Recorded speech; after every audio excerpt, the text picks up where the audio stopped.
very warm welcome to Thorough Newspaper Analysis, which is presented to you by Lawseco. So, today we'll discuss important articles from the newspaper of 11 June 2021. We have two important articles of the day. The first is titled as Making Peace with Nature. This is an article from The Hindu. It talks about how there is an urgent need to restore damaged ecosystem right now and how it will impact human health also. Second article is titled as In COVID Tracking Nutrition. This article talks about the importance of nutrition during the COVID times. This newspaper analysis is presented to you by me. My name is Ankita Parida. I have completed my BTech from Triple IT and MTech from Shiksha O Anusandhan University, and I have completed my LLB from Fakir Mohn University, Odisha. And presently, I am working as a trainee associate with Lawseco. You can reach out to me at my LinkedIn or Twitter handle, which is mentioned here.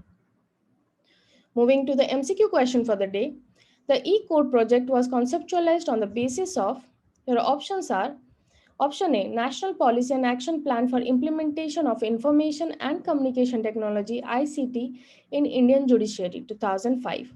Option B, Information Technology Act 2000. Option C, National Policy on Online Courts 2018. Option D, none of the above. You can write your answers in the comment section below. The descriptive question for the day is there has never been a more urgent need to restore damaged ecosystem. The COVID-19 pandemic is a direct result of the degradation of natural areas, species loss, and exploitation. Critically analyze. You can write your answers in 250 to 300 words. For free study materials and TNA PDF slides, and also for other study materials like newsletters, quizzes, you can join our new Telegram group. Our old Telegram group has been dismantled. You can join this new group by scanning the code, and also you can get this link in the description section of this video. Also, you can join in our Instagram group by following Judiciary, Lawseco Judiciary, Lawseco CLAT Prep, and UGC Net Lawseco. So moving to our first article of the day, it talks about protecting and reviving the ecosystem. In this article, the author talks about the urgent need to restore damaged ecosystem. Secondly, it talks about the UN initiative taken. And thirdly, it talks about India's initiative, how it will benefit India in restoring the ecosystem, and also what are the steps needed.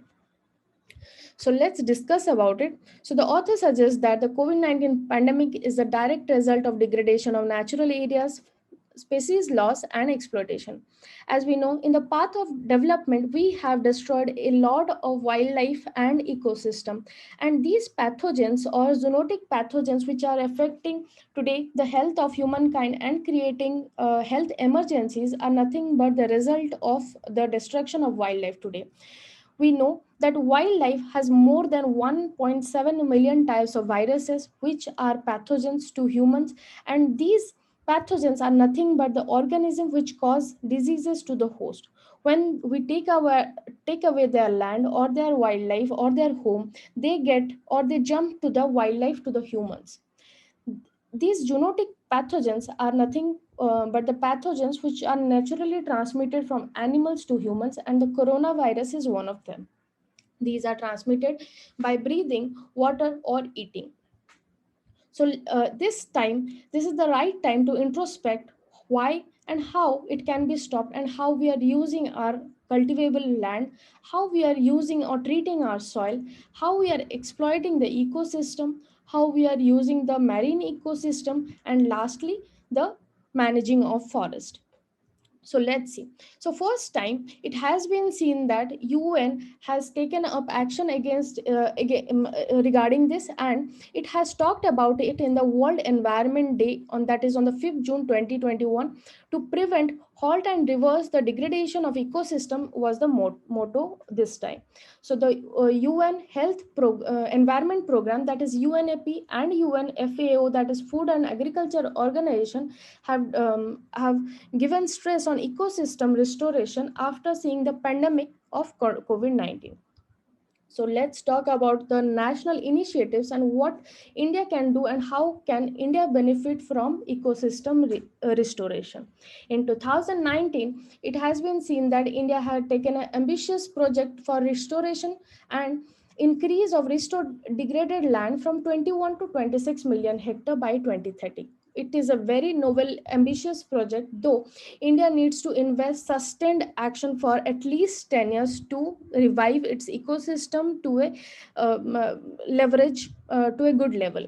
So this will not only increase the sustainable livelihood of the people, but also it will help India to end poverty by enhancing livelihood, and it also will help in combating the climate change by reviving carbon storages, and it will halt the collapse of diversity by rebuilding homes of wildlife.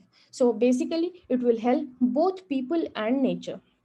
So what are the basic steps needed now to take to restore the ecosystem? First, we need to do make concentrated efforts to reduce carbon dioxide globally. The limit has been said that one country should at least take an initiative to reduce the carbon emissions by 45% by 2030, and this is one of the first steps that a country should seriously take up. Secondly, they should also take action in a multi-pronged approach, that is economical, financial, and production should be streamlined with the ecosystem restoration and sustainability by using these all things in decision making and in eliminating environmental harmful subsidies. For example, previously there were subsidies on the pesticides, insecticides, and also because of these subsidies, people have been overusing them on the land, thus hampering the ecosystem for the wild. Also, a policy regarding creating food system that work with nature and reduced waste are can be adopted to change the shocks. For example, if we introduce MSP for the land positive crops, or the crops like the millets, which are not using that much of resources like the paddy or sugarcane, then it can work very well in reducing wastage of resources, and these water can be diverted to another areas, and also it can be used in sustaining the livelihood also. Moving to our second article of the day, it talks about tracking nutrition during COVID. This article talks about the importance of nutrition during the COVID times, and also how malnutrition can intensify the COVID situation in the country. So the author says that to intensify it is very much needed to intensify India's efforts to rebound from the impact of pandemic, and there is an urgent need to take up a evidence-based, integrated, outcome-focused approach to address India's nutrition. In 2018, India had come up with this Poshan Abhiyan, in which it had taken a holistic approach for nutrition of the children and also the pregnant women and lactating mothers. So let's see about the Poshan Abhiyan. Basically, this was updated in 2021 as Poshan 2.0. It discusses about the 1,000 days which are very important for mother's pregnancy and her child's second birth. So these 1,000 days are very important for a child mental and health growth, and this if this 1,000 days are maintained with good nutrition, then it can be said that most of the diseases are mitigated.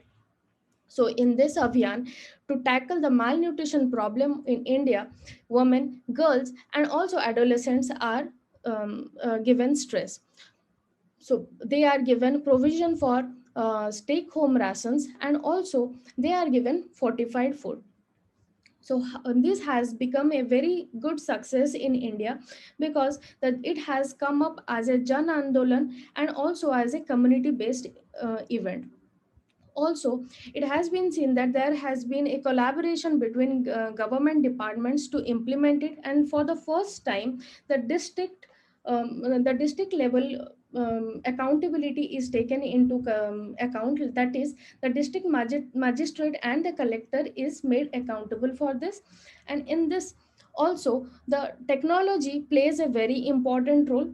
A portion tracker has been introduced by Ministry of Women and Child Development to monitor and improve the intervention and to address malnutrition. This portion tracker aims to provide a holistic view of distribution and access to nutrition and services.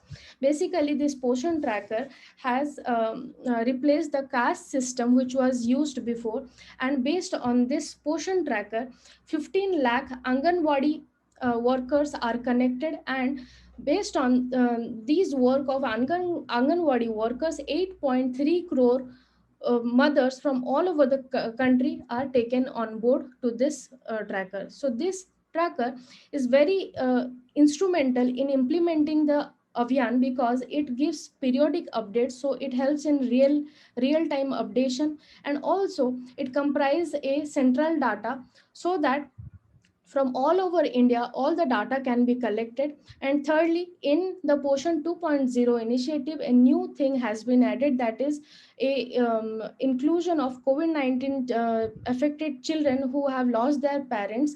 These children are tracked, and these children are taken into account so that the Anganwadi workers can reach out to them. So this has been a very welcome and good initiative taken by the Ministry of Women and Child Development, and it has been a huge success.